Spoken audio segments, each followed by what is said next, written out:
नमस्कार दोस्तों, हमारे YouTube चैनल सनातन सूर्यलोक में आपका हार्दिक स्वागत है।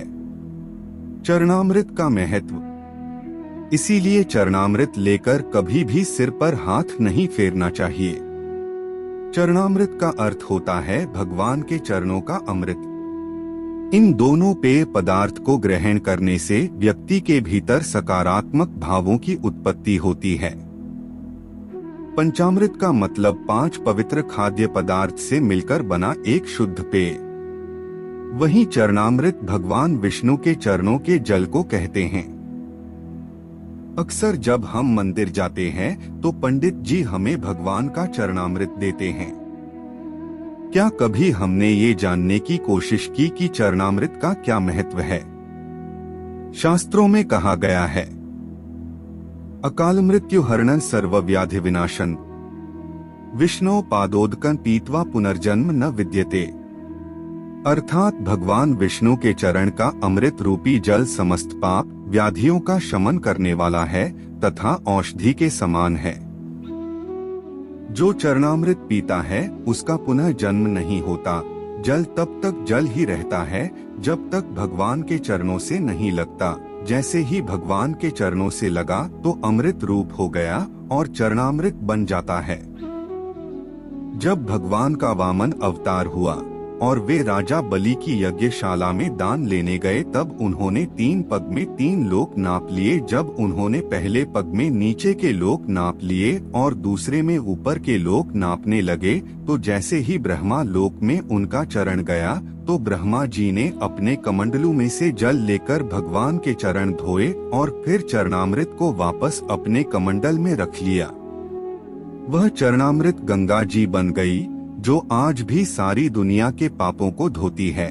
ये शक्ति उनके पास कहां से पात्र शक्ति है भगवान के चरणों की, जिस पर ब्रह्मा जी ने साधारण जल चढ़ाया था, पर चरणों का स्पर्श होते ही बन गई गंगा जी। जब हम बाके बिहारी जी की आरती गाते हैं तो कहते हैं, चरणों से निकली गंगा प्यारी, जिसने सारी दुनिया तारी। धर्म में इसे बहुत ही पवित्र माना जाता है तथा मस्तक से लगाने के बाद इसका सेवन किया जाता है। चरणामृत का सेवन अमृत के समान माना गया है। कहते हैं भगवान श्री राम के चरण धोकर उसे चरणामृत के रूप में स्वीकार कर केवट न केवल स्वयं भवबाधा से पार हो गया, बल्कि उसने अपने पूर्वजों को भी तार दिया। चरणामृत का महत्व सिर्फ धार्मिक ही नहीं, चिकित्सकीय भी है।